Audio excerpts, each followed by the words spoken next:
Bismillahirrahmanirrahim. Assalamualaikum warahmatullahi wabarakatuh. Alhamdulillahirabbil alamin. Assalatu wassalamu ala asrofil anbiya'i wal mursalin wa ala alihi wa sahbihi ajmain. Allahumma sholli ala Muhammad wa ala ali Muhammad kama sholaita ala Ibrahim wa ala ali Ibrahim wa barik ala Muhammad wa ala ali Muhammad kama barakta ala Ibrahim wa ala ali Ibrahim innaka Hamidum Majid. Rabbi shrahli sadri wa yassirli amri wahlul 'uqdatam min lisani yafqahu qawli. Alhamdulillahirabbil alamin. Itu mungkin kata pertama yang tepat kita lontarkan saat ini dalam kondisi seperti ini, meskipun sudah pandemi berjalan lebih dari 1 tahun mungkin ya, tapi kita semua masih bisa melaksanakan aktivitas seperti biasanya dengan mungkin menyesuaikan beberapa hal. Lalu yang berikutnya, sholawat serta salam tidak lupa juga tercurah limpahkan pastinya untuk baginda Nabi besar Muhammad Sallallahu Alaihi Wasallam, karena berkat perjuangan beliaulah Islam itu mampu berdiri seperti saat ini, mampu tegak seperti saat ini, dan kita masih bisa menikmati salah satu nikmat yang diberikan oleh Allah, yaitu nikmat iman, dan berikutnya nikmat Islam. Jadi semuanya adalah hal yang patut kita syukuri dalam kondisi apapun, karena nikmat dari Allah itu tidak akan pernah mungkin bisa kita hitung. Izinkan saya untuk berdiri di podium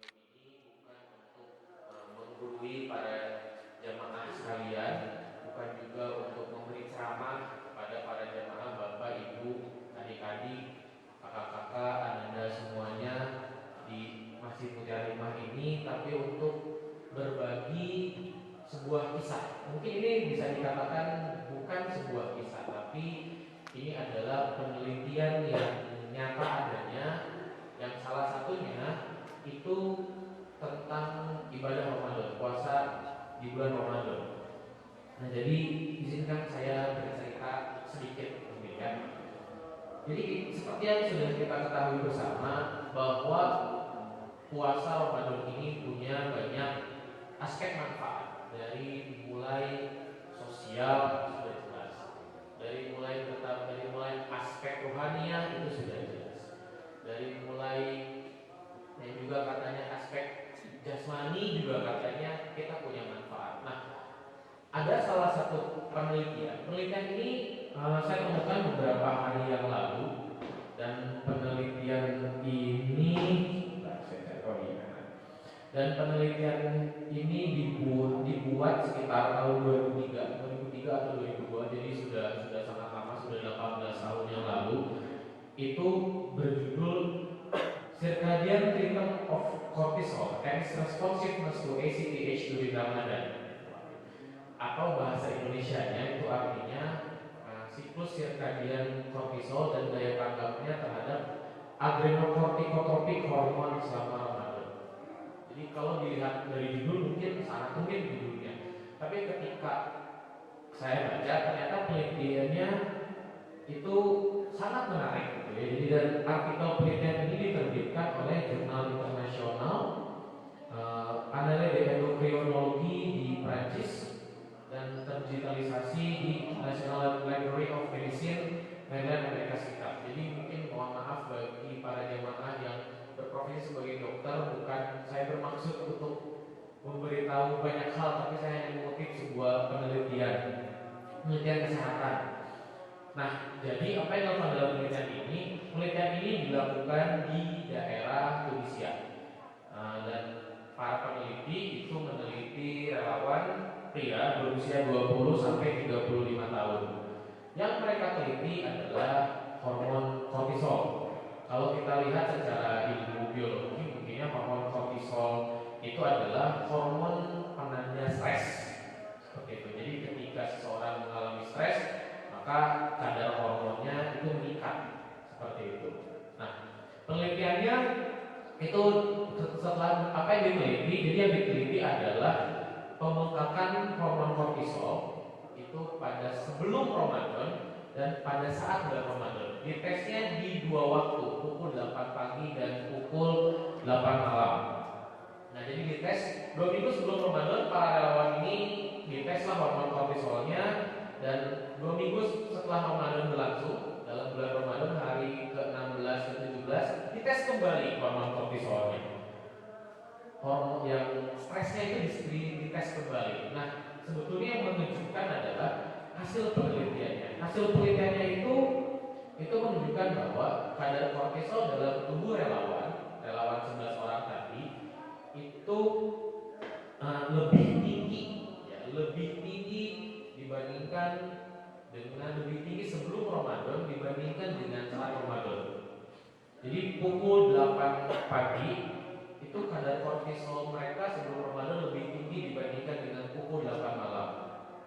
Dan saat Ramadan ketika dites kembali, kadar kortisolnya jauh lebih rendah dibandingkan dengan sebelum Ramadan. Ya, artinya tingkat stresnya itu menurun jauh lebih rendah jika dibandingkan dengan sebelum Ramadan. Nah, adapun hasil yang menunjukkan bahwa ketika pukul 8 malam saat Ramadan, 8 malam saat bulan Ramadan itu dites kembali, kadar kortisolnya memang ada kenaikan dibandingkan dengan pukul 8 pagi. Tapi kenaikan ini pun tidak seperti kenaikan sebelum Ramadan. Jadi tetap saja kadar stresnya itu berkurang. Jadi bisa disimpulkan bahwa penelitian ini kadar stres orang yang berpuasa Ramadan itu jauh lebih sedikit atau jauh berkurang jika dibandingkan dengan kadar stres orang yang tidak berpuasa. Nah, kenapa misalnya ditelitilah kembali, kenapa misalnya ketika malam hari itu kadar stresnya meningkat? Ternyata ada hubungannya juga dengan pola makan, pola aktivitas yang berubah. Ada berhubungan dengan kadar asupan yang berubah dari tubuh kita. Nah, ini mungkin nanti juga bisa dijelaskan lebih lanjut bagaimana pola makan ini oleh Pak Dadang misalnya ketika Ramadan, kenapa hormon stresnya bisa meningkat di malam hari. Nah, tapi yang lebih menarik lagi adalah kalau kita melihat dari sunnah Rasul, jamaah sekalian, ada hadis yang berkata bahwa sesungguhnya Rasulullah itu ketika puasa ia tidak sholat sebelum berbuka dengan makan kurma matang dan air.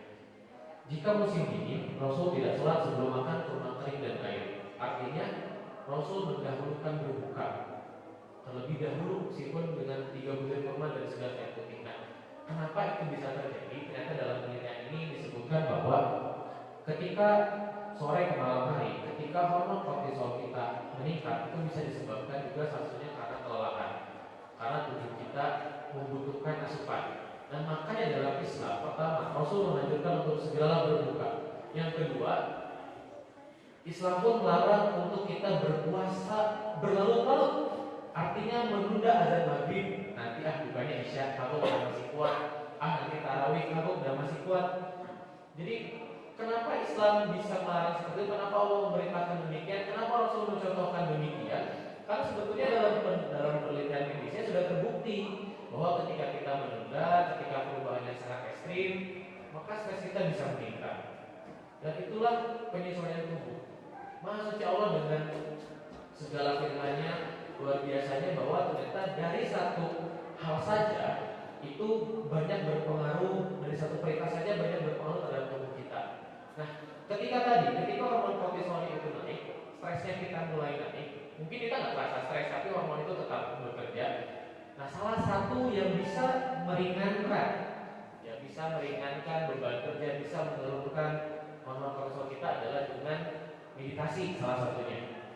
Nah, Islam itu kita sudah diajarkan dalam tanda kutip bermeditasi selama 5 kali sehari untuk wajibnya, ditambah dengan bulan Ramadan ada ibadah sunnah sholat tarawih, ibadah isya sesaat setelah berbuka.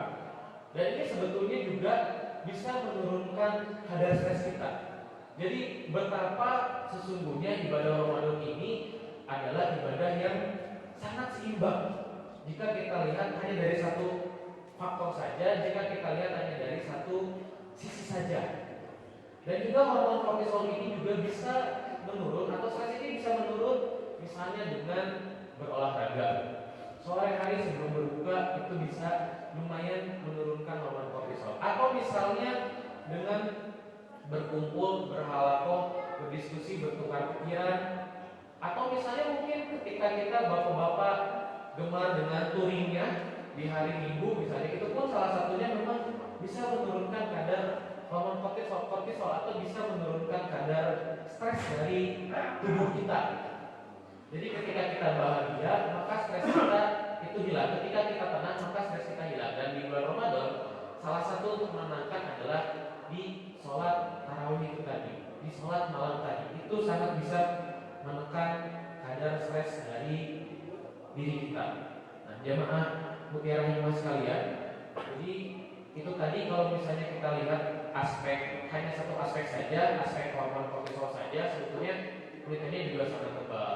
Atau kalaupun misalnya kita melihat dalam jurnal tersebut ada beberapa pembahasan yang lain, misalnya bagaimana diabetes mellitus 2 ketika menghadapi bulan Ramadan, bagaimana juga bulan Ramadan bisa meningkatkan imun, bagaimana juga untuk kesehatan mata. Ternyata banyak sekali manfaatnya dari puasa di bulan Ramadan ini.